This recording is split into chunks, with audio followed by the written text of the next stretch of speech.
Hello hi dear friends. രാവിലെ സമയം, അതായത് രാവിലത്തെ ആദ്യത്തെ ബഹളമെല്ലാം കഴിഞ്ഞു. ഇപ്പോൾ സ്കൂളിൽ പോകുന്നുണ്ട്, ഹാഫ് ഡേ സ്കൂളിൽ. അപ്പോൾ ഒരു കരച്ചിലും ബഹളമൊക്കെ തുടങ്ങിയിട്ടുണ്ട്.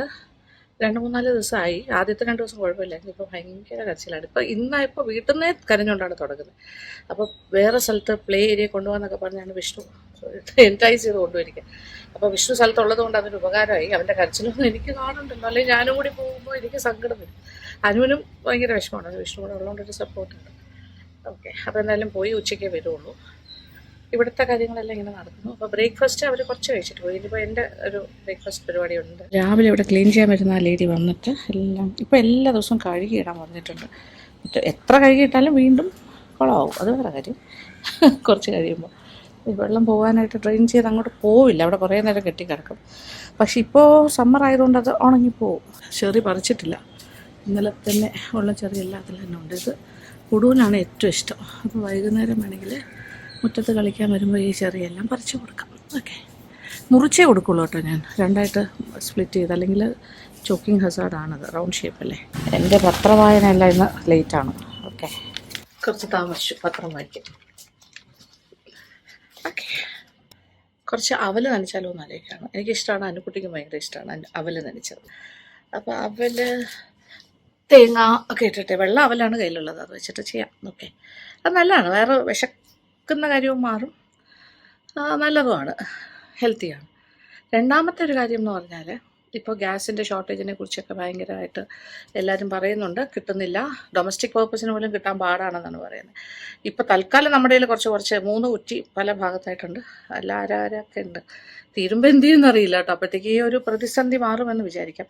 എങ്കിലും നമ്മളെല്ലാവരും കുറച്ച് കഴിയുന്നതും ഫയർലെസ് കുക്കിങ്ങിലേക്ക് മാറുന്നത് നല്ലതായിരിക്കും. 1-2 കറി അല്ലെങ്കിൽ ഒരു കറിയൊക്കെ അടുപ്പ് കത്തിച്ച് താളിക്കലും പരിപാടിയൊക്കെ ആയിട്ട് മാക്സിമം കുറയ്ക്കാൻ നോക്കുക ഗ്യാസിൻ്റെ ഉപയോഗം. അല്ലെങ്കിൽ പിന്നെ നമുക്ക് ഇൻഡക്ഷൻ ഉണ്ടെങ്കിൽ അത് യൂസ് ചെയ്യാം, എങ്കിലും കറണ്ട് ബില്ല് കൂടും, അങ്ങനത്തെ കാര്യം. പിന്നെ വിറകടുപ്പൊക്കെയാണ് സത്യം പറഞ്ഞാൽ പഴയ രീതി തന്നെയല്ലേ നല്ലത്. ഇപ്പോഴത്തെ പല ഹോട്ടൽസും പൂട്ടുന്നു എന്ന് പറയുന്നു, 50%ഓളം പൂട്ടിക്കഴിഞ്ഞു എന്ന് പറയുന്നു. പക്ഷെ അവർക്കൊക്കെ ഒരുപാട് ഗ്യാസ് കൺസംഷൻ ഉള്ളവരാണ്. അതേസമയം പണ്ടത്തെ ചായക്കടകളും പഴയ ആൾക്കാർ അതൊക്കെ ഇപ്പോഴും റൺ ചെയ്യും. കാര്യം എന്ന് വെച്ചാൽ അത് വിറകടുപ്പാണ്. അല്ലെങ്കിൽ അറക്കപ്പൊടി എന്ന് പറഞ്ഞിട്ടുള്ള ഇതില്ലേ, അത് വെച്ചിട്ട് നെരിപ്പൊടി, ഒരു പ്രത്യേകതരം അടുപ്പാണത്, അതിൽ ചെയ്യുന്നവർക്കൊക്കെ ഓക്കെയാണ്. ഓക്കെ, ഞാൻ എന്തിനാ എപ്പോഴും ഇങ്ങനെ മുടി പിടിക്കുന്നതെന്ന് എല്ലാവർക്കും തോന്നില്ല. അതൊരു മാനറിസമാണ് കേട്ടോ. ഇനി സ്വന്തമായിട്ട് ഇങ്ങനെ ഇതിൽ കാണുമ്പോൾ എനിക്ക് തോന്നുന്നു, മുടി കുറച്ചിങ്ങനെ ആക്കല്ലേ, കുറച്ചിങ്ങനെ ഫ്ലാറ്റായി കിടക്കുന്നത് തോന്നുന്നു. അതൊക്കെ ഇപ്പോൾ ഒരു ചെറിയ മാനറിസമാണ് ആക്ച്വലി പറഞ്ഞാൽ. മുടി വെട്ടാൻ പോവാം എന്നൊക്കെ പറഞ്ഞിട്ട് ഞാൻ ഇതുവരെ പോയിട്ടില്ല. എനിക്ക് ലെങ്ത് കാണുന്ന ഇഷ്ടമാണ്, നല്ല നീളം വെച്ചിട്ടുണ്ട്. പക്ഷേ ഒരുപാട് മുടി ഹെയർ ഫാൾ കൂടിയിട്ടുണ്ട്. പിന്നെ മാനേജ് ചെയ്യാൻ കുറച്ച് പാടാണ്. യാത്രകളൊക്കെ ചെയ്യുമ്പോൾ തലയൊക്കെ ഭയങ്കരമായിട്ട് വേർക്കും. അപ്പോൾ എത്ര മുടി സെറ്റ് ചെയ്തിട്ട് പോയാലും കുളമാവും. തിരിച്ചു വരുമ്പോൾ മുടിയിൽ കുറച്ച് ടാങ്കിൾസൊക്കെ കൂടുതലായിരിക്കും. ഓക്കെ, അപ്പോൾ ഞാനിപ്പോൾ സാധാരണ എല്ലാ ദിവസവും വീട്ടിലുണ്ടെങ്കിൽ മുഖമൊക്കെ കഴുകിയിട്ടാണല്ലോ ഇരിക്കുന്നത്. ഓക്കെ, മുഖം സാധാരണഗതിയിൽ ഞാൻ ഇച്ചിരി, നമുക്കിപ്പോൾ കമ്പാരിറ്റീവ്ലി ഓയിലി ഫേസ് അല്ല എൻ്റെ ഫേസ്, നോർമൽ ഫേസാണ്. എങ്കിലും കുറച്ച് ഒരു ഡ്രൈനെസ് ഫീൽ ചെയ്യാതിരിക്കാൻ വേണ്ടി ഒരു നാച്ചുറൽ സപ്ലിമെൻ്റ് എന്നുള്ള നിലയ്ക്ക് കുറച്ച് ഹോഹോബ ഓയിൽ ഞാൻ പുരട്ടിയിടും. അത് നമ്മുടെ നാച്ചുറൽ ഓയിലിന്, അതായത് സെബം, ഈക്വൽ ടു സെബം എന്നാണ് പറയുന്നത്. അപ്പോൾ അത് ഇച്ചിരി എല്ലാ ദിവസവും വീട്ടിലുണ്ടെങ്കിൽ ഞാനത് ഇടും, അല്ലെങ്കിൽ പറ്റുന്ന പോലെയൊക്കെ. പല ട്രീറ്റ്മെൻറ്റ്സ് ചെയ്യുന്നില്ല, ഇതിപ്പോൾ വെറുതെ ഇങ്ങനെ ഇടുന്നേ ഉള്ളൂ സ്കിന്നിൽ. അതിപ്പോൾ സ്കിന്നെ പെട്ടെന്ന് അബ്സോർബ് ചെയ്യും. നമ്മുടെ സ്കിന്ന് പ്രൊഡ്യൂസ് ചെയ്യുന്ന ഓയിൽ പോലെയാണ്. ഒരു ബോട്ടിൽ തീർന്നിട്ട് സെക്കൻഡ് ബോട്ടിൽ മേടിച്ചിട്ടുണ്ട്. ഇതാണ് സംഭവം. ഹോഹോബ ഓയിൽ നല്ലതാണ് കേട്ടോ, ഭയങ്കര നല്ലതാണ്. ഇതെൻ്റെ നോ മേക്കപ്പ് ലുക്കാണ് നിങ്ങളിപ്പോൾ കണ്ടുകൊണ്ടിരിക്കുന്നത്. ഞാൻ ലിപ്സ്റ്റിക്ക് പോലും ഇട്ടിട്ടില്ല. സാധാരണ ഞാൻ ക്യാമറ ഫേസ് ചെയ്യുന്ന സമയത്ത് ഇച്ചിരി ലിപ്സ്റ്റിക്ക് എങ്കിലും ടച്ച് ചെയ്യും, കണ്ണ് ചെറുതായിട്ടെങ്കിലും ഒന്ന് എഴുതും, ഒരു ഉറക്കച്ചടവോടെ ഇരിക്കേണ്ട വിചാരിച്ചിട്ട്. ഓക്കെ, ഇത് ബ്യൂട്ടി വ്ളോഗും അല്ല, പ്രൊമോഷനും അല്ല കേട്ടോ, ജസ്റ്റ് ഞാൻ ചെയ്യുന്നത് കാര്യം പറയുന്നേ ഉള്ളൂ. ഓക്കെ, ഹോഹോബ ഓയിൽ കുറച്ചുകൂടി കുറച്ചെടുക്കുന്നു.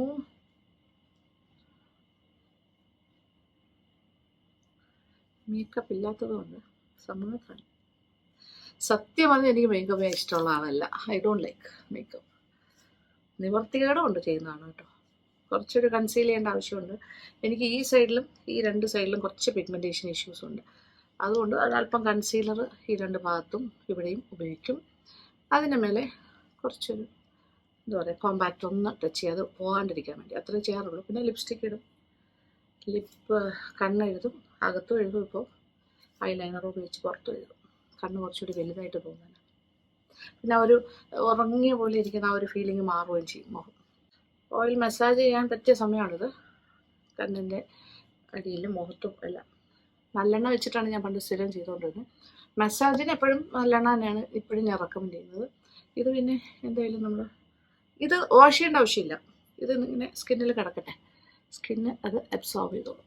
എല്ലാവരുടെ സ്കിന്നിനും ഇത് പറ്റുമെന്ന് പറയില്ല. ഡ്രൈ സ്കിൻ, ഓക്കെ, ഡ്രൈ ആയി പോകുന്ന മുഖം. ഇപ്പോൾ എൻ്റെ ഡ്രൈ സ്കിൻ അല്ലായിരുന്നു, കോമ്പിനേഷൻ ആണോന്ന് വെച്ചാൽ അതല്ല, നോർമൽ സ്കിന്നായിരുന്നു. പക്ഷെ നമ്മളിങ്ങനെ ഏജ് കൂടുന്തോറും എന്താ സംഭവിക്കുക, പിന്നെ സെബം പ്രൊഡക്ഷനൊക്കെ കുറയും എന്നാണ് ഞാൻ മനസ്സിലാക്കുന്നത് ഈ സ്കിന്നിൻ്റെ. ഓക്കെ, അങ്ങനെ വരുമ്പോൾ നമുക്ക് കുറച്ച് സപ്ലിമെൻറ്റ് ചെയ്യുന്ന പോലെയാണിത്. ഇടയ്ക്കിടയ്ക്ക് ഫേഷ്യൽ ചെയ്യുന്നതും പിന്നെ പാക്കൊക്കെ ഇടുന്നതൊക്കെ നല്ലതാണ്. പ്ലസ് ഡെയിലി എന്തെങ്കിലും ഒരു സബ്സ്റ്റിറ്റ്യൂട്ട് ഓയിൽ മസാജ് നല്ലതാണ്. അത് പക്ഷേ നമ്മൾ തുടച്ച് കളയുമല്ലോ. ഇത് ഞാൻ തുടയ്ക്കൊന്നുമില്ല. ഇത് കുറച്ച് കഴിയുമ്പോൾ ഈ മുഖത്ത് കാണില്ല കേട്ടോ. ഇപ്പോൾ ഒരല്പം ഉണ്ടെങ്കിലും കുറച്ച് കഴിയുമ്പോൾ അത് കംപ്ലീറ്റ് സ്കിൻ അങ്ങോട്ട് എടുക്കും. സ്കിന്നിൻ്റെ സെബമാണെന്ന് തെറ്റിദ്ധരിച്ച്. It's good for skin. അപ്പോൾ ചുളിവുകളും വരകളും ഒക്കെ ഒഴിവാക്കാം. സ്കിൻ എപ്പോഴും നല്ല സ്മൂത്തായിട്ടിരിക്കും. ഓക്കെ, ഓയിലായിട്ടൊന്നും ആവില്ല. കുറച്ച് കഴിയുമ്പോൾ ഓയിലൊക്കെ പോകും. ഈ ഒരു ഓയിൽ അകത്തേക്ക് പോയി കഴിയുമ്പോൾ അറിയില്ല. ഓക്കെ, ഇനി ഞാൻ പത്രം വായിക്കട്ടെ. എക്സ്ട്രാ എന്തുണ്ടെങ്കിലും ഞാൻ കയ്യിലിങ്ങനെ തേച്ച് വയ്ക്കും, എല്ലായിടത്തും തേച്ച് കൊടുക്കും. ഓക്കെ, അപ്പോൾ വിഷ്ണുമോൻ ഇവിടെ ഉള്ളതിൻ്റെ ഒരു സന്തോഷമുണ്ട്. കാര്യം ഇപ്പോൾ പല കാര്യങ്ങൾക്കും ആക്ച്വലി പറഞ്ഞാൽ വിഷ്ണുവിൻ്റെ ഒരു സബ്സ്റ്റിറ്റ്യൂട്ട് പോലെയാണ് ഞാനിവിടെ നിൽക്കുന്നത്. കുഞ്ഞിൻ്റെ കാര്യത്തിൽ എല്ലാത്തിനും ഞാനല്ലേ പോകുന്നത്. പക്ഷെ ഇപ്പോൾ വിഷ്ണു ഉള്ളതുകൊണ്ട് എനിക്ക് കുറേ കാര്യങ്ങൾക്ക് പോകേണ്ട ആവശ്യമില്ല. വിഷ്ണുവിനും കൂടി പോകും എല്ലാ കാര്യത്തിലും. ഓക്കെ, പത്രം വായിക്കാം. എന്ത് വായിക്കാനാണ്, എല്ലാ ദിവസവും വിഷമമുള്ള വാർത്തകളല്ലേ കൂടുതൽ വരുന്നത്.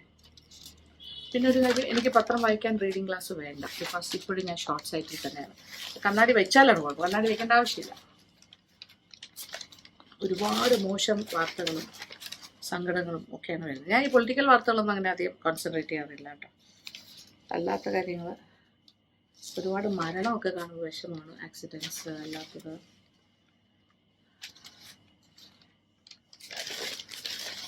ഒരുപാട് പേർക്ക് തെറ്റിദ്ധാരണയുണ്ട് ഞാൻ ഭയങ്കര പൊളിറ്റിക്കലാണ്. ഞാൻ പൊളിറ്റിക്കലേ അല്ല. എൻ്റെ ഫാമിലി ഒരു പർട്ടിക്കുലർ പാർട്ടിയുടെ ഭാഗമാണ്. അവർ നല്ല എന്താ പറയുക, ഇടതുപക്ഷ സഹയാത്രികരാണ്. പക്ഷെ ഞാനങ്ങനെ പേഴ്സണലി ഒരു പാർട്ടിയുടെ മെമ്പർഷിപ്പ് എടുത്തിട്ടില്ല. അപ്പോൾ ഞാൻ ഈ പൊങ്കാല വീഡിയോ ചെയ്ത സമയത്ത് ഈ റോഡ് ക്ലീനിങ്ങിൻ്റെ കാര്യത്തിൽ അത്ര പെർഫെക്റ്റ് ആയിട്ടില്ല കഴിഞ്ഞ പ്രാവശ്യത്തെ പോലെ എന്ന് പറയുമ്പോൾ കുറേ പേര് വിചാരിച്ചു അതൊരു പൊളിറ്റിക്കൽ സ്റ്റേറ്റ്മെൻറ്റാണ്. അങ്ങനെയല്ല, ഇറ്റ് ഈസ് നോട്ട് ദാറ്റ്. ഞാൻ ഒട്ടും തന്നെ പൊളിറ്റിക്കലൈസ് ചെയ്ത് പറഞ്ഞ കാര്യമല്ല.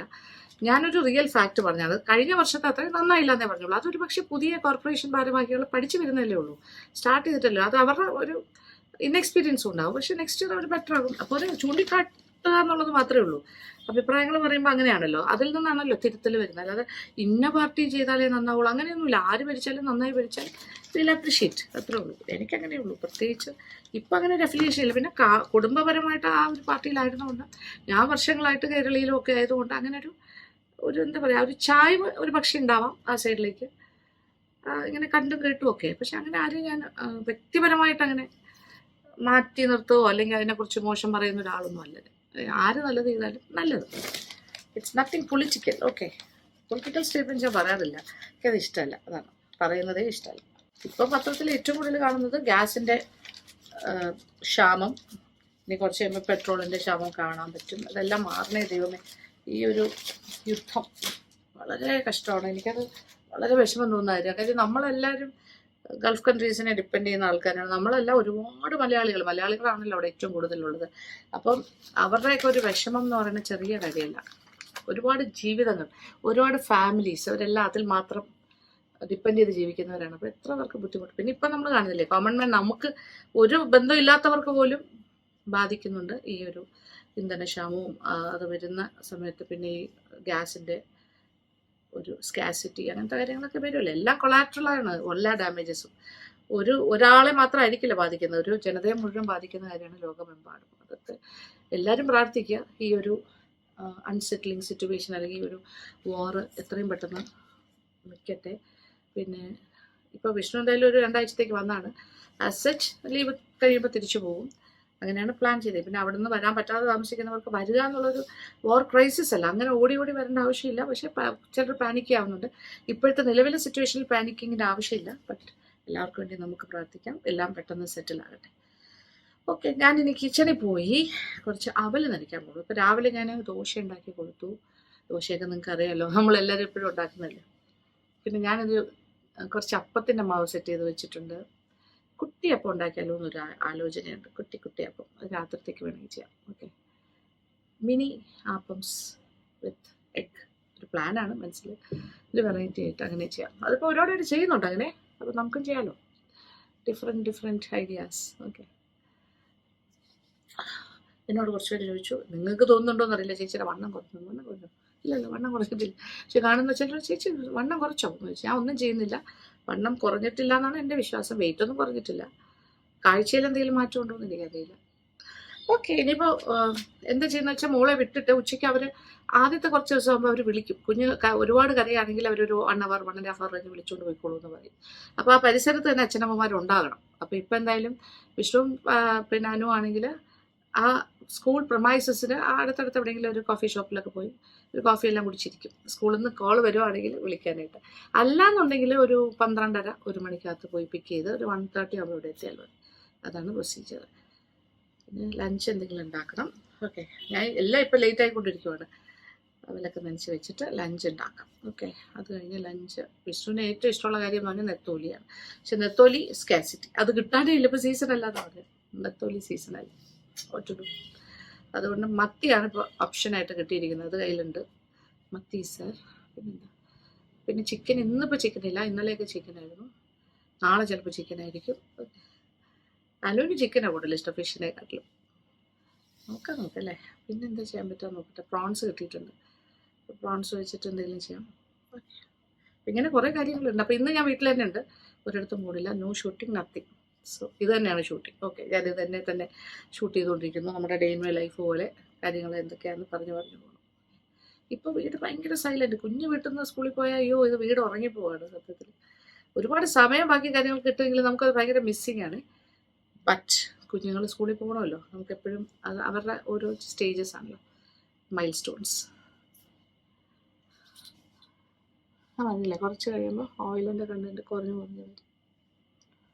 സ്കിൻ എടുത്തുകൊണ്ട് പോകും തോന്നുന്നില്ലേ? യെസ്. ഇനി അടുക്കള, കിച്ചൺ. ഇവിടെ എപ്പോഴും ഞാൻ ഡോർ ലോക്ക് ചെയ്താണ് ഇരിക്കുന്നത് ഓൾവേസ്.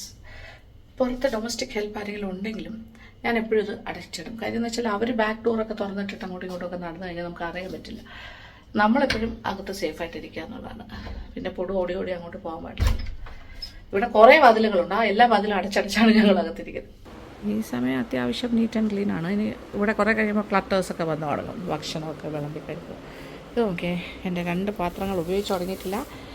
ഒന്ന് പാർവതിയുടെ എൻ്റെ ബർത്ത്ഡേ ഗിഫ്റ്റ്, ഒന്ന് അനുക്കുട്ടിയുടെയും വിഷ്ണുവിൻ്റെയും ബർത്ത്ഡേ ഗിഫ്റ്റ്. ഓക്കെ, അത് പാർവതി അശ്വിൻ ഫാമിലി.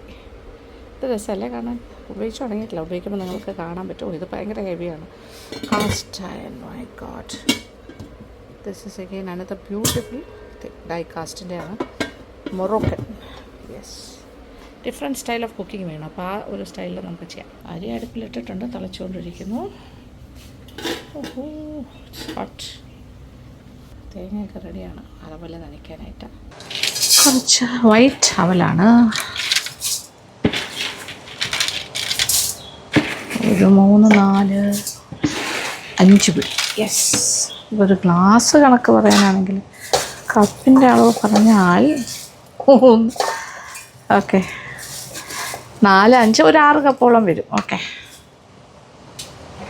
ഇതിലേക്ക് ആദ്യം എന്ത് ചെയ്യണമെന്നറിയോ? തേങ്ങയാണ് ഇടേണ്ടത്. ഇത് നല്ല പച്ച തേങ്ങയായിരുന്നു. തേങ്ങയുടെ ആ ഒരു ഈർപ്പം കൊണ്ട് നന്നായിട്ടൊന്ന് ഞെരടി കൊടുക്കുക. തേങ്ങ എത്ര ഇടുന്നോ അത്ര നല്ലതാണ്, കുറച്ചൊന്ന് സോഫ്റ്റ് ആകും. ഇതിൻ്റെ കുറച്ചെടുത്ത് ഞാൻ മാറ്റുന്നു. അനുക്കുട്ടിക്ക് ഷുഗറാണ് ഇഷ്ടം, അപ്പോൾ അതിനകത്ത് പഞ്ചസാര ഇടാം, ബാക്കി ശർക്കര ഇടാം. ഒരെണ്ണം ശർക്കര, ഒരെണ്ണം പഞ്ചസാര. അപ്പോൾ ഇതിലേക്ക് കുറച്ച് ഇപ്പം ഇങ്ങനെ പൗഡേർഡ് ജാഗറി കിട്ടുമല്ലോ, അത് എളുപ്പമായി.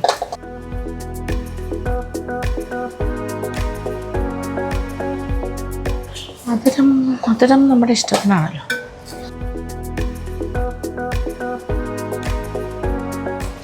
നോക്കട്ടെ, സോഫ്റ്റായി എല്ലാം കൂടി നന്നായിട്ട് മിക്സാണ്. ഇച്ചിരി കഴിച്ച് നോക്കട്ടെ. അതേപോലെ മധുരം കൂടുതലാണെങ്കിലേ ഉള്ളൂ. കുറച്ചുകൂടെ തേങ്ങ ഇടാൻ പോകുന്നു.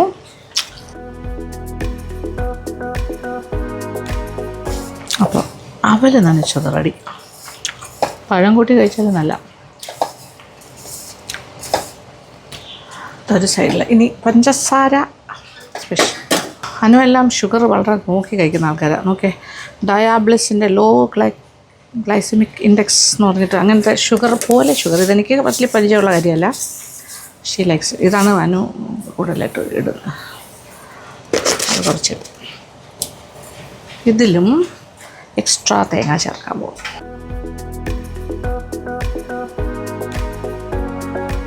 ഒരുപാടില്ല, പഞ്ചസാര ആവശ്യത്തിനുണ്ട്, മധുരം അത് മതി.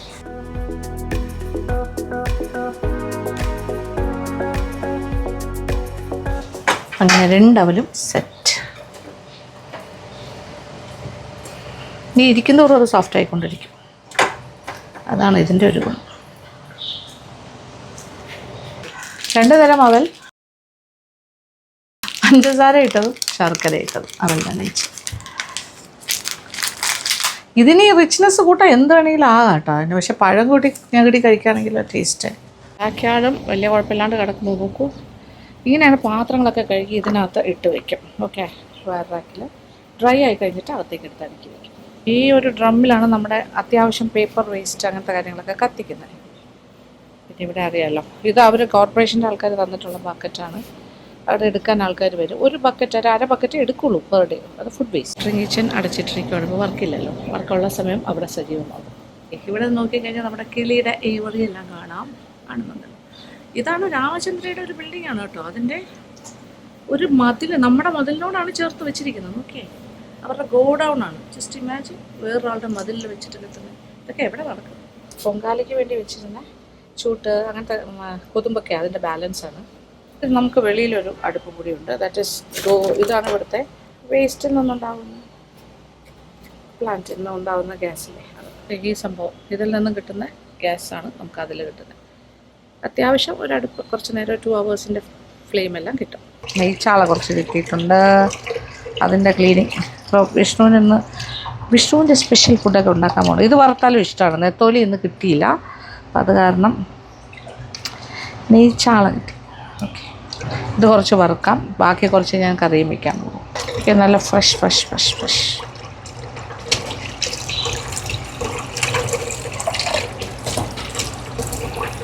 നമ്മൾ മത്തി, ചാള മുതലായ കാര്യങ്ങളിലൊന്നും സ്കിന്ന് കളയില്ലല്ലോ. അപ്പോൾ നന്നായിട്ട് ഞാൻ ഇച്ചിരി കല്ലുപ്പിട്ട് ഉരച്ചിട്ട് കഴിയതാണ്. അപ്പോൾ ആ ഒരു ഇതൊക്കെ പോകും. ഒരു വൈറ്റായിട്ടുള്ള പാകമൊക്കെ മാറിക്കിട്ടും.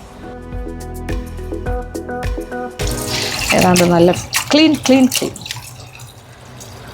ക്ലീനാണ് എങ്കിലും വീണ്ടും ഒരു വെള്ളം കൂടി കഴുകാം. ഓക്കെ, വാട്ടർ ക്ലിയർ ആകുന്നതാണ് അതിൻ്റെ ഒരു കണക്ക്. മത്തിയെല്ലാം കഴുകി വൃത്തിയാക്കി എടുത്തത്. ഇത് നോക്കിയേ, ഞാൻ അതേ വെള്ളം ഇട്ടിട്ടുണ്ട് തിളയ്ക്കാനായിട്ട്. നമുക്കൊരു റൈസ് ഉണ്ടാക്കാമെന്ന് വെച്ചാൽ അതിന് വേറൊരു പരിപാടിയുണ്ട്. ഒരു 1/2 കിലോ കൊഞ്ച് കിട്ടിയിരുന്നു.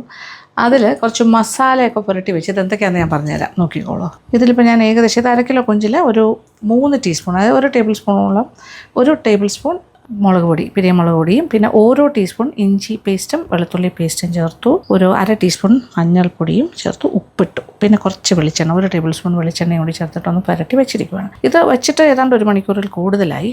അടച്ച് ഞാൻ ഫ്രിഡ്ജിൻ്റെ താഴത്തെ തട്ടിൽ വെച്ചിരുന്നു. അപ്പോൾ പുറത്ത് വെച്ചു. അപ്പോൾ റൈസ് വേകാനായിട്ട് വെള്ളം, ഞാൻ കൈമ റൈസ് കുതിരാനായിട്ട് വെച്ച് ഊറ്റി വെച്ചിരിക്കുകയാണ്. ഇതിപ്പോൾ വെള്ളം തിളച്ച് കഴിഞ്ഞാൽ ഇത് കറക്റ്റ് അളവിനാണ് എടുത്തിരിക്കുന്നത്. ഇതൊരു 3 കപ്പ് കൈമയുണ്ട്. അതിന് ഞാൻ കറക്റ്റ് പറഞ്ഞാൽ 5 കപ്പ് വെള്ളം എടുത്തിട്ടുണ്ട്. ആക്ച്വലി ഒരു കൊഞ്ച് റൈസ് ഉണ്ടാക്കാൻ പോകണം. ഫ്രൈഡ് കൊഞ്ച് റൈസ് എങ്ങനെ ഉണ്ടാവും? കൊഞ്ച് വറുത്തുണ്ടാക്കാൻ പോകണം. ഇതിപ്പോൾ കൊച്ചുള്ളി ഒരു 4-5 എണ്ണം അത്ര ഉണ്ടായിരുന്നുള്ളൂ. അതുകൊണ്ട് അത് ഒന്ന് ഡിവൈഡ് ചെയ്തെടുക്കണമായിരുന്നു. കുറച്ച് ഉള്ളി എടുത്തിട്ടുണ്ട്. ഇതിപ്പോൾ ഏകദേശം ഒരു 5 ചെറിയ ഉള്ളി ഉണ്ടായിരുന്നു. വെളുത്തുള്ളി ഒരു 6-7 അല്ലി ഉണ്ടായിരുന്നു, വലുതായിരുന്നു. അത് ഏകദേശം ഒരു 1.5 ടേബിൾ സ്പൂൺ എന്ന് പറയാം. 2 മീഡിയം സവാള, ഹാഫ് സ്ലൈസസ് ആയിട്ട് മുറിച്ചു. തിളച്ചുകൊണ്ടിരിക്കുന്ന വെള്ളത്തിലേക്ക് റൈസ്, ഇത് കൈമയാണ്, ഞാനൊരു 1 മണിക്കൂർ മുന്നേ എടുത്ത് വെള്ളത്തിലിട്ടതാണ്, കുതിർത്തത്. 3 കപ്പുണ്ട്. അതിന് കറക്റ്റായിട്ട് 1.5 കപ്പ് വെച്ചെടുക്കുകയാണെങ്കിൽ 3 കപ്പിന് 1 കപ്പിന് 1.5, 2 കപ്പാകുമ്പോൾ 3, 3 കപ്പാകുമ്പോൾ 4.5. പക്ഷേ ഇത് ഞാൻ 5 കപ്പ് വെള്ളമാണ് തിളപ്പിച്ചത്. ജസ്റ്റ് ഒന്ന് ഇളക്കിയിട്ട് അടച്ചിടാം. നന്നായിട്ടൊന്ന് തിളക്കട്ടെ. എന്നിട്ട് തീ കുറച്ചിട്ട് വറ്റിച്ചെടുക്കാം. ഏകദേശം വറ്റാറായി. ഇനി കുറച്ച് ഉപ്പും കൂടി ചേർക്കാം. വീണ്ടും അടച്ചിടാം. Okay, yes. പിന്നെ ഇതിലേക്ക് ഒരല്പം നെയ്യും കൂടി ഒഴിച്ചു കൊടുക്കുക, 1 ടീസ്പൂൺ. അപ്പോൾ റൈസ് പാർട്ട് ഏകദേശം ആയിട്ടുണ്ട്. ഇച്ചിരി നേരം കൂടി ഒരു ചെറിയ തീയിലിട്ട് ഇടാൻ പോവാണ്. അപ്പോൾ റൈസ് ഞാൻ ഇപ്പുറത്തെ അടുപ്പിലേക്ക് മാറ്റി. ആ സമയം ഞാൻ വേറൊരു പാത്രം വെച്ചു. ഇതിൽ ഇനി ബാക്കി പരിപാടികൾ നല്ല വെളിച്ചെണ്ണയിലാണ് ഞാൻ ഈ കൊഞ്ച് വറുക്കാൻ പോകുന്നത്. കുറച്ച് കൂടുതൽ ഒഴിക്കുവാണേ. ഓക്കെ, വെളിച്ചെണ്ണ ചൂടായി തുടങ്ങി. കുറച്ച് കറിവേപ്പില അത് ഇട്ടിട്ട് നമ്മുടെ മസാല പുരട്ടിയ കൊഞ്ചിട്ടിട്ട്, ഞാനത് വാല് കുറച്ച് ഇങ്ങനെ വാലിൻ്റെ ടിപ്പ് റീറ്റെയിൻ ചെയ്തിട്ടാണ് ഇത് ക്ലീൻ ചെയ്തത്. ഈ അരപ്പിൻ്റെ കൂടെ ഞാനൊരു 1 ടീസ്പൂൺ വിനാഗിരിയും കൂടി ചേർത്തിരുന്നു കേട്ടോ. മസാലയിൽ മുളക് പൊടി, മഞ്ഞൾപ്പൊടി, അതിൻ്റെ ആ ഒരു ഗ്രൂപ്പിൽ. ഇനി ഇത് പെട്ടെന്നാകുമല്ലോ, അത് കൊഞ്ചിനൊന്നും വേഗില്ലല്ലോ. തിരിച്ചു മറിച്ച് ഇട്ടിട്ട് എടുക്കും. മൊരിഞ്ഞ് തുടങ്ങിയിട്ടുള്ളൂ. 2 സൈഡും ഇതുപോലെ തിരിച്ച് മറിച്ചിടുമ്പോൾ ഇത് പാകാവും. ഇത് ഷാലോ ഫ്രൈ ആണ് കേട്ടോ. ചില വെളിച്ചെണ്ണ കൂടുതൽ ഒഴിച്ചേ ഉള്ളൂ. വറുത്ത് കോരിയാൽ ഈ ടേസ്റ്റൊന്നും വരില്ല. ഇത് മസാലയൊക്കെ കറക്റ്റ് ഇതിൽ പിടിച്ച് റെഡിയായി വരും. വെളിച്ചെണ്ണയിൽ തന്നെ ചെയ്യാൻ മറക്കരുത്. ബെസ്റ്റ് ഓപ്ഷനാണ്, വെരി ടേസ്റ്റി. 2 സൈഡും പാകത്തിന് മൂത്ത് കഴിഞ്ഞു. കൊഞ്ചും വെന്തോ എല്ലാം കൂടെ അധികം സമയമൊന്നും വേണ്ട കേട്ടോ. തൽക്കാലം ഇതിലേക്ക് മാറ്റാം. അപ്പോൾ അതിൻ്റെ അരപ്പ് കുറേ എല്ലാം ഓയിലുണ്ടാവും. ആ ഓയിൽ ഭയങ്കര ഫ്ലേവറിലാണ് ഇരിക്കുന്നത്. നല്ല കൊഞ്ചിൻ്റെ ആ സത്തൊക്കെ ഇറങ്ങിയിട്ട് it's very very yummy oil. ഇനി ഈ ഓയിലിൽ കുറച്ച് എണ്ണയും കൂടി ഞാൻ ഒഴിക്കാൻ പോകുന്നു. 2 ടേബിൾ സ്പൂൺ എണ്ണയും കൂടി ഒഴിച്ചു. വെളുത്തുള്ളി, ഞാൻ നേരത്തെ അരിഞ്ഞ് വെച്ച വെളുത്തുള്ളി ചേർക്കാം, 1 ടേബിൾ സ്പൂൺ. 1.5 എക്സ്ട്രാ കറിവേപ്പില, കൊച്ചുള്ളി, അത് എത്ര ചേർത്താലും നല്ലതാണ്, ഇത്രയേ ഉള്ളൂ. ഓക്കെ, എൻ്റെ സവാള, ഉള്ളിയെല്ലാം വാടി. കംപ്ലീറ്റ് മുരിയേണ്ട ആവശ്യമില്ല, ബ്രൗണൊന്നും ആകണ്ട. ഒരു ചെറിയൊരു കടിക്കാൻ വേണമല്ലോ കരികരിപ്പ്. ഇനി ഇതിലേക്കൊരു 1/4 ടീസ്പൂൺ ഉലുവ പൊടിച്ചത് ചേർക്കാൻ പോകുന്നു. ഉലുവാപ്പൊടിയാണ് 1/4 ടീസ്പൂൺ. പിന്നെ കുറച്ച് ഗരം മസാല പൗഡർ, അത് ഒരു 1/4 മുതൽ 1/2 ടീസ്പൂൺ വരെ നമുക്ക് വേണമെന്നുണ്ടെങ്കിൽ മതി, നോട്ട് ഇമ്പോർട്ടൻറ്റ്, ഓപ്ഷണലാണ്. പിന്നെ ഒരു 1/2 ടീസ്പൂൺ കുരുമുളക് പൊടി. എല്ലാം സെറ്റ്. ഇനി നമുക്ക് റൈസ് ഇട്ട് ഇളക്കാം. നമ്മുടെ റൈസ് ഇസ് റെഡി. ഇനി റൈസിനെ എടുത്തിട്ട് നമ്മളിനി മിക്സ് ചെയ്യാൻ പോവാണ്. ഓക്കെ, ഇങ്ങോട്ട് വേണമെങ്കിലും മിക്സ് ചെയ്യാം, അങ്ങോട്ട് വേണമെങ്കിലും ചെയ്യാം. നമുക്ക് ഇങ്ങോട്ടാക്കാം.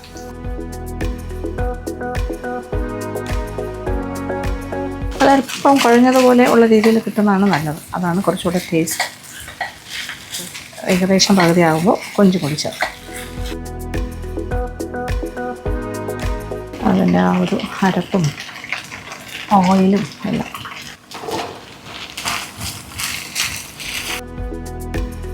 കൊഞ്ചിച്ചോറ് ഇസ് ഗെറ്റിംഗ് റെഡി.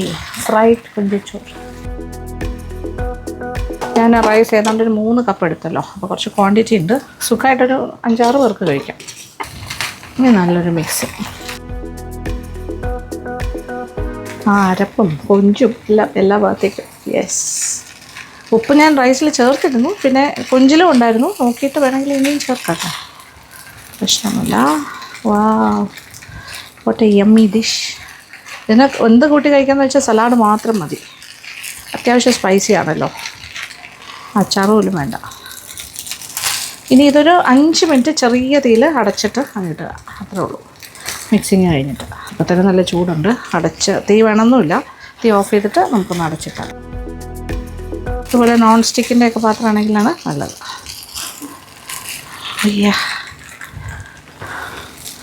നല്ലൊരു ബിരിയാണി പോലെയായി. എന്നാൽ ഒരുപാട് ഐറ്റംസ് ഒന്നും ഇല്ലല്ലോ, ഒരുപാട് ഇൻഗ്രീഡിയൻസോ കാര്യങ്ങളോ ഒന്നുമില്ല. അല്ലാണ്ട് തന്നെ നമുക്കൊരു സിമ്പിളൊരു റൈസ് ഞാൻ സെറ്റ് ചെയ്തിട്ടുണ്ട്. വിഷ്ണുവിന് ഇഷ്ടമാണ്, കൊഞ്ച് ഭയങ്കര ഇഷ്ടമാണ്. ഇനി തീ ഓഫ് ചെയ്തിട്ട് പാത്രം ഒന്ന് അടച്ചിടാം. ഓക്കെ, അപ്പോൾ ഇതൊന്ന് കുറച്ചുകൂടിയൊക്കെ നല്ലതായിട്ട് പിടിച്ച് അതിൻ്റെ ഫ്ലേവറൊക്കെ അങ്ങോട്ടും ഇങ്ങോട്ടും ഇറങ്ങിയിട്ടിരിക്കും. മത്തി ഫ്രൈ ഉണ്ടാക്കാനായിട്ട് നമ്മുടെ നെയ്ച്ചാള അങ്ങനെ പറയുന്നത്, കുറച്ച് കൊച്ചുള്ളിയും വെളുത്തുള്ളി, ഒരു 4-5 വെളുത്തുള്ളി, 4-5 കൊച്ചുള്ളി, ഇതെല്ലാം കൂടി എടുക്കാം. മുളക് പൊടി, ബിരിയാണി മുളകിൻ്റെ പൊടി ഏകദേശം ഒരു 2 ടേബിൾ സ്പൂൺ എടുക്കുന്നു. ഇച്ചിരി മഞ്ഞൾപ്പൊടിയും കൂടി ചേർക്കാം, 1/2 ടീസ്പൂൺ. ഒരല്പം ഉലുവാപ്പൊടി, ഒരു 1/4 ടീസ്പൂൺ. 1/4 ടീസ്പൂൺ തന്നെ വേണമെന്നില്ല, പേരിന് വേണ്ടി. ഇച്ചിരി ഉപ്പ് ചേർക്കണം, 1 ടേബിൾ സ്പൂൺ കുരുമുളക് മുഴുവൻ. ഇനി ഇതെല്ലാം കൂടി ചേർത്തിട്ട് ഞാൻ അരച്ചിട്ട് വരാം, ഇച്ചിരി വെള്ളം കൂടി ചേർത്ത്. ഓക്കെ, പെപ്പർ ജസ്റ്റ് ക്രഷ്, കുറച്ച് അരിഞ്ഞു, കുറച്ച് ക്രഷ്ഡായി അങ്ങനെ. അപ്പോൾ നമ്മുടെ മത്തിയെല്ലാം ഞാൻ വരഞ്ഞെടുത്തിട്ടുണ്ട്. ഇത് നെയ്ച്ചാളയാണ് കേട്ടോ. സിസ്കുറ്റ് മസാല പുരട്ടി വയ്ക്കാം. കുറച്ച് വെളിച്ചെണ്ണയും കൂടി ഇതിനകത്തേക്ക് ഒഴിക്കാൻ പോകുന്നു.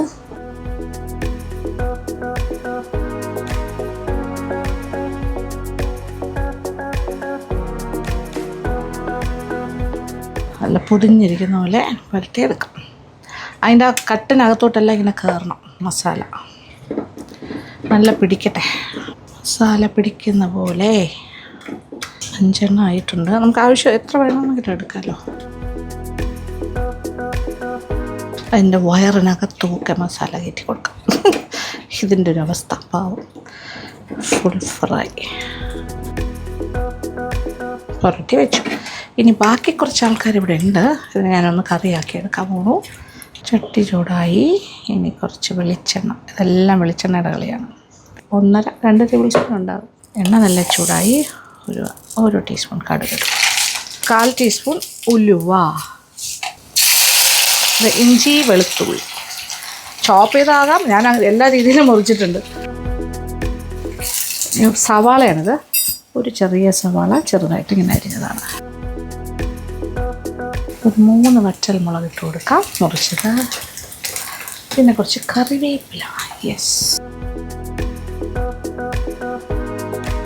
ഏകദേശം ഒരു 10 നെയ്ച്ചാള ഉണ്ട് ബാലൻസ്, അതെടുക്കാം. കൂടുതലും വറുത്തു. അപ്പോൾ ഇതൊരു ചാറ് കറി പോലെ വയ്ക്കാം. അപ്പോൾ അതിൻ്റെ ഗ്രേവി ഒഴിച്ച് കഴിക്കാൻ ഭയങ്കര ടേസ്റ്റായിരിക്കും. കൊച്ചുള്ളി ഉണ്ടെങ്കിൽ കൊച്ചുള്ളിയും കൂടി ഇടാം. ഞാൻ പറഞ്ഞില്ല, ഇന്ന് കൊച്ചുള്ളി ഷോർട്ടേജാണ്, അത് കാരണം എല്ലാം അതിനനുസരിച്ചിട്ട് ഞാൻ എൻ്റെ റെസിപ്പി ഞാൻ മോഡിഫൈ ചെയ്തു.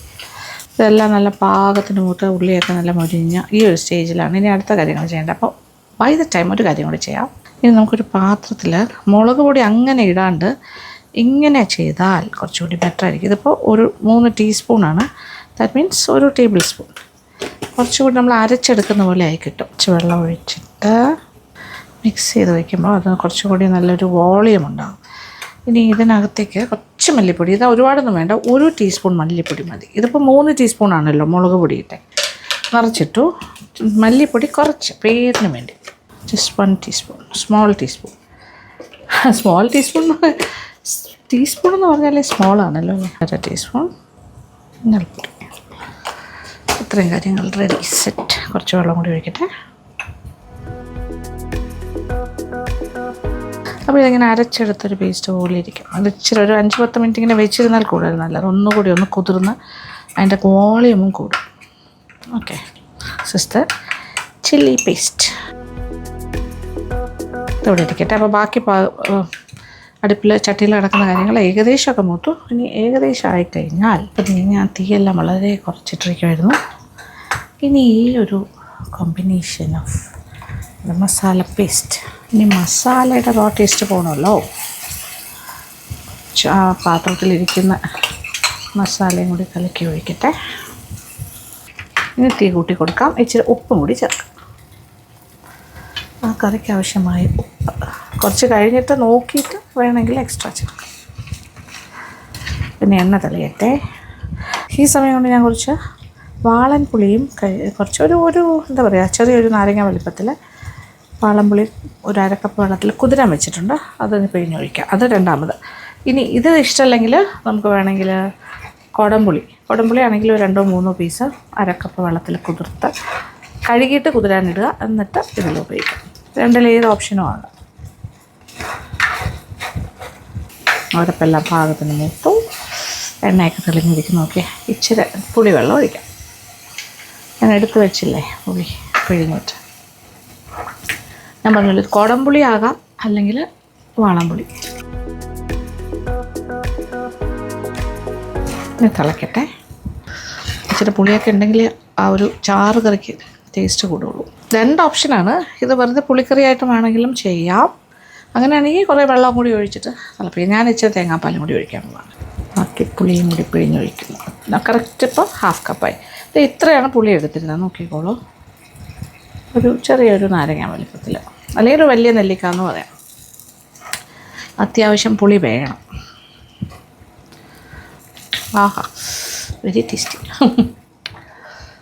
വെറും പുളിക്കറിയാണെങ്കിൽ ഇതിൽ വെള്ളം ഒഴിച്ചിട്ട് നമുക്ക് മീനും കൂടി ഇട്ടിട്ട് വേവിച്ച് കുറുക്കിയെടുക്കാം.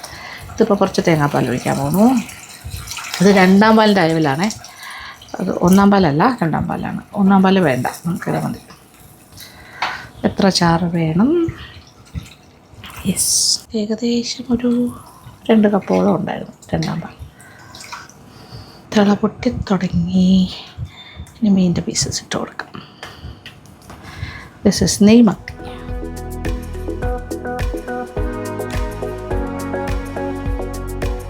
ഇങ്ങനെ ചുറ്റി കൊടുത്താൽ മതി. ഓക്കെ. ഇനി ഒന്ന് കുറച്ചുകൂടെ സ്ട്രോങ് ആയിട്ട് തിള വന്നിട്ട് ചെറിയ തീയിലിടാം. അപ്പോൾ കഷ്ണങ്ങളൊക്കെ പെട്ടെന്ന് വേഗം. ചാറ് കുറച്ചിങ്ങനെ കുറുകി എണ്ണ തെളി. ഒരുപാട് കുറുകണം എന്നില്ല, നമുക്ക് ഒഴിച്ച് കഴിക്കണമല്ലോ. കുറച്ച് വെളിച്ചെണ്ണയിൽ തന്നെ നമ്മൾ മീൻ വറുത്തെടുക്കാം. കൂടും എത്തിയിട്ടുണ്ട്. ഓ മുന്നേ. ഓക്കെ. കറിവേപ്പിലയാണ് വന്നത് ആദ്യം.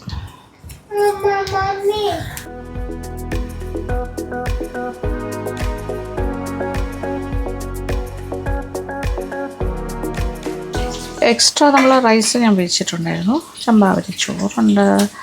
പിന്നെ ഇനിയുള്ള കാര്യം എന്ന് പറയുന്നത് ഇതെല്ലാം ഇനി ടേബിളിലേക്ക്. ഓ, എന്ത് മണമാ! നെയ്മത്തി ഇങ്ങനെ എണ്ണയിൽ വെളിച്ചെണ്ണയിൽ വറുക്കുമ്പോൾ ഒരു മണം, രക്ഷയില്ലാത്ത മണം.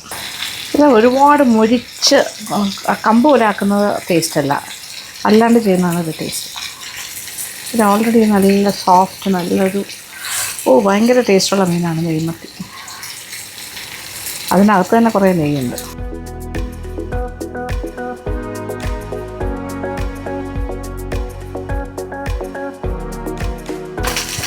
So first batch ready.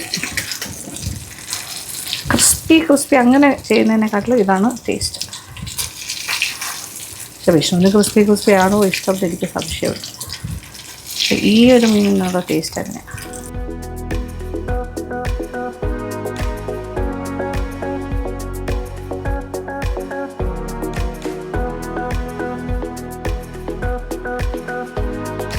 കുറച്ച് എക്സ്ട്രാ അരപ്പ് പാത്രത്തിലിങ്ങനെ പറ്റിയിരിക്കുന്നുണ്ടല്ലോ, അതെല്ലാം മുകളിലോട്ട് ഇങ്ങനെ വെച്ച് കൊടുക്കാം.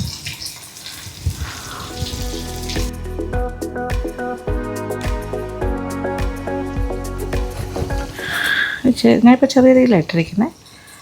ഓക്കെ, റെഡിയാണ്. ഇച്ചിരി കൂടെ ഒന്ന് കുറുകിയാൽ മതി. എണ്ണയൊക്കെ തെളിഞ്ഞിട്ടുണ്ട്. എല്ലാം ഉണ്ട്, ഉപ്പും പുളിയും എല്ലാം ഓക്കെയാണ്. നമ്മുടെ ഫ്രൈഡ് കൊഞ്ച് റൈസ്. ഞാനിത് അടച്ച് വെച്ചു. കറക്റ്റായിരുന്നു. ഓക്കെ, കുറച്ചൊരു കുഴഞ്ഞതുപോലെ തോന്നിയില്ലേ? നോക്കേ, അങ്ങനെയൊന്നുമില്ല. ഇപ്പോൾ കുഴഞ്ഞ മീൻസ് നല്ല വേഗണം. അതിങ്ങനെ കറക്റ്റായിട്ട് ആ വെള്ളമൊക്കെ അബ്സോർബ് ചെയ്തിട്ട് പെർഫെക്റ്റ്ലി ഡൺ. ഞാൻ വിളമ്പ് പാത്രത്തിലേക്ക് മാറ്റാൻ പോകും. കുറച്ച് എടുക്കുന്നേ ഉള്ളൂ, എല്ലാം കൂടി എടുക്കുന്നില്ല. ആവശ്യമുള്ളത് എടുക്കാം. കറക്റ്റായിട്ട് വെന്തിട്ടുണ്ട്. കറക്റ്റാണ് പാകം. ഇതിപ്പോൾ ഏകദേശം കുറച്ച് ലൂസ് ചാർജ്, പക്ഷേ കുറച്ചുകൂടെ വറ്റിയിട്ടുണ്ട്. ഇനി തീ ഓഫ് ചെയ്യുകയാണേ. കാര്യം ഈ ചട്ടിയിലിരുന്ന് തന്നെ കുറച്ചുകൂടി ഒന്ന് കുറുകും. വിശന്നിട്ട് വയ്യ. ഞാൻ കുറച്ച് ലേറ്റായിപ്പോയി. വിശന്ന്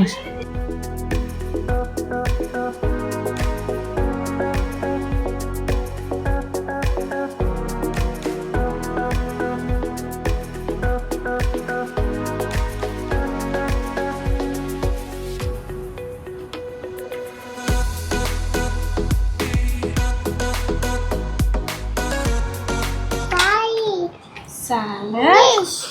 And you want rice? Okay. Rice. Okay. Rice കുറച്ച് കൊടുത്താൽ മതി. അത്രയും മതി. ആരാ ഇരിക്കുന്നേ? Oh, you're eating lunch with Papa? Wow. Anu കഴിക്കുന്നില്ലേ? കഴിക്കുന്നൊക്കെ പാവം കഴിക്കുന്നുണ്ടല്ലേ?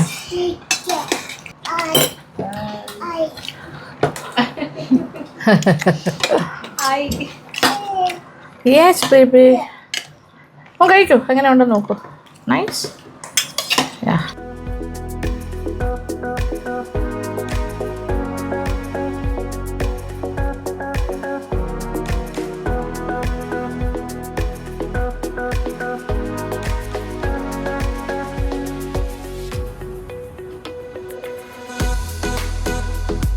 Baby food.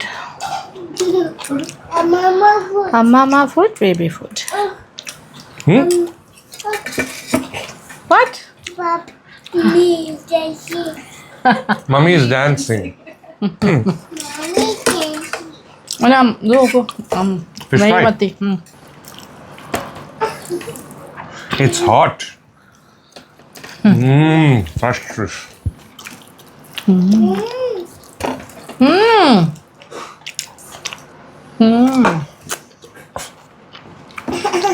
ഞാൻ ചില വിശന്നിട്ടാണ് ബ്രേക്ക്ഫാസ്റ്റ് കഴിച്ചില്ല. ഈ സമയം വരെ ഒന്നും കഴിച്ചില്ല, അതാണ് സത്യം. അനുവിന് വിശക്കുന്നില്ല. പുറത്ത് അനു ഡയറ്റാണ് കുറച്ച്. ആ അമ്മയും കൂടെ കൂട്ടി. Okay. Ammi also. Little food. Little food. Okay. നെയ്മത്തി. ഓടോ. Friends. You went to school today. Wow. You made friends. പുഴു സ്കൂളിൽ പോയി തുടങ്ങിയിട്ടുണ്ട്. Play group. What mean? Fish is very nice. Fresh. നല്ല മസാലയായിരുന്നു.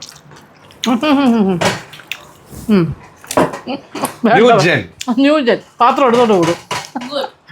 ഗുഡ്. അവിടെ ഒറ്റയ്ക്കാണല്ലോ ദുബായിൽ പകുതി സമയം സ്വന്തമായിട്ട് പാത്രം എടുക്കും കഴുകും. ഞാൻ ശീലമായിപ്പോയി. പക്ഷേ അതൊരു ഐഡിയൽ സിറ്റുവേഷനാണ്. അങ്ങനെയാണ് മക്കളെ വളർത്തേണ്ടതെന്നാണ് പറയുന്നത്. അവരവരുടെ പാത്രം അവരവരെടുക്കണം. ജെൻഡർ ഡിഫറൻസ് ഇല്ലാതെ കഴുകണം. പറ്റുമെങ്കിൽ അങ്ങോട്ടും ഇങ്ങോട്ടും സഹായിക്കാം. അനുവിന് അല്ല വിഷു വേണമെങ്കിൽ ഇപ്പം ഇനി നമ്മുടെ പാത്രം കൊണ്ട് എടുത്തോണ്ട് കഴുകും. അങ്ങനെ ആയിട്ടുണ്ട്. ഇപ്പം ഒറ്റയ്ക്ക് ജീവിക്കുമ്പോൾ അങ്ങനെയാണ്. കുറേ നാൾ ഒറ്റയ്ക്കൊക്കെ നിൽക്കുമ്പോൾ പറ്റും. നമ്മളൊക്കെ പോകുമ്പോൾ നമ്മൾ പിന്നെ ഇൻസിസ്റ്റ് ചെയ്യും. അപ്പോൾ സിസ്റ്റം മാറ്റണ്ടല്ലോ. പിന്നെ ലഞ്ച് കഴിഞ്ഞു. പിന്നെ കുറേ നേരം അങ്ങോട്ടും ഇങ്ങോട്ടും ഒക്കെ നടക്കലും. ഇവിടെ കുറേ ജോലി ഉണ്ടായിരുന്നു. ഞാൻ ഭയങ്കര എനിക്കറിയില്ല എന്തൊരു പനി ലക്ഷണം. ഓക്കെ, ഒരു പനി വരാനുള്ളൊരു ബോള് പോലെ തോന്നുന്നു. ഭയങ്കര തലവേദനയായിരുന്നു. കുറച്ച് ഇച്ചിരി നേരമൊക്കെ കിടന്നു. ഇപ്പം അനുക്കുട്ടി ഇല്ല ഇവിടെ. അനുക്കുട്ടി പൊട്ടിക്ക് പോയി. അതിന് മുന്നേ വിഷ്ണുവായിട്ട് പുറത്തോട്ട് പോയിട്ട് തിരിച്ച് പൊട്ടിക്ക് പോകുന്ന പറഞ്ഞത്. അങ്ങനെ വിഷ്ണു പോയി, എല്ലാവരും പോയി. ഞാനും എൻ്റെ കുടുംബങ്ങളും ഉണ്ട് ഇവിടെ എൻ്റെ കൂടെ കളിച്ചോണ്ടാണ്. അമ്മി വരുന്നു എന്ന് പറഞ്ഞിട്ട് അതേ നോക്കുകയാണ്. അനു വന്നിട്ടുണ്ട്. Okay. Oh who is that? അമ്മി. ഈവനിങ് ടൈമിൽ പൂവിൻ്റെ അവസ്ഥ നോക്കിയാൽ വാടി തുടങ്ങി. ഇനി മുട്ടെല്ലാം ഇങ്ങനെ വന്നിട്ടുണ്ട്. ചെറിയെല്ലാം ഓക്കെയാണ്. Where is Pudumol's? Oh, so nice. Pudum's latest photo. Give me. Who is that? Ayyo. Sure. What are that? Pudu. That is Pudu. Give me. Please. Give back my Pudu. Pudum's പുതിയ hair style cut short ആക്കിയത് അല്ലേ? സ്കൂളിൽ പോകുന്ന പ്രമാണിച്ചാണ് ഇങ്ങനത്തെ. ഇപ്പോൾ photo എല്ലാം തന്നെ സ്കൂളിൻ്റെ ആവശ്യത്തിനാണ്. ഓക്കെ. ആ എന്താണ് കാക്ക ഉണ്ടോ മോനെ? ഒരു കാക്കയും കാണുന്നില്ല. ഓ ഏറ്റവും മുകളിലേതാണ് ഒരു സാധനം പറക്കുന്നുണ്ട്. അത് പരുന്താണോ കാക്കയല്ല? ശരി, ഒരുപാട് പൊക്കത്തിലാണ്. ഇപ്പം സമയം 6 മണിയൊക്കെ കഴിഞ്ഞു. ഒരു സന്ധ്യയാകുന്ന സമയമാണ് ഏതാണ്ട്. അങ്ങനെ ആ ഒരു മൂഡ്. പരുന്ത് അതാണ് ഞാൻ പറഞ്ഞത്. കാക്ക അത്ര പൊക്കത്തിൽ പോവില്ല. അതെ ഓടോ അടിപൊളി. Very good.